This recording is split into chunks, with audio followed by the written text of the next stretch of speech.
আপনারা আজকের পরের থেকে বাংলাদেশ বিমানটা যাইবেন না, দরকার ইন্ডিয়ার বিমানটা যাবেন, নাহলে পাকিস্তানের বিমানটা যাইবেন, আর নয়তো অন্য কান্ট্রির বিমানটা যাবেন। বাংলাদেশের কোনো বিমানই ব্যবহার করবেন না, ঠিক আছে? যতদিন পর্যন্ত আমাকে দাবি না মানা হইব। আর 10টা করে মোবাইল লিয়ে যাবেন আজকের পরের থেকে।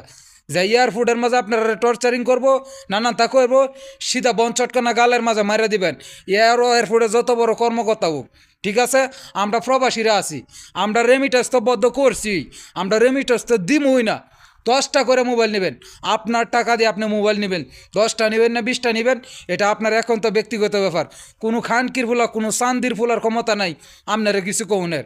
এগো বাফের টিয়াদা মোবাইল নিমু, এগো বাফের টিয়াদা দেশে যামু। সারা পৃথিবীর মাঝে এয়ারফুট আছে, যত কান্ট্রির এয়ারফুট আছে, ওই প্রবাসীরা কত সম্মান ইজ্জত দে।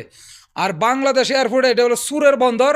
এই সুরের বন্দরের কটি সুর ফালে বদমাইশ লুচ্চা, এগুলো বাপ মার পরিচয় না, সুরের ঘরের সুরেরা।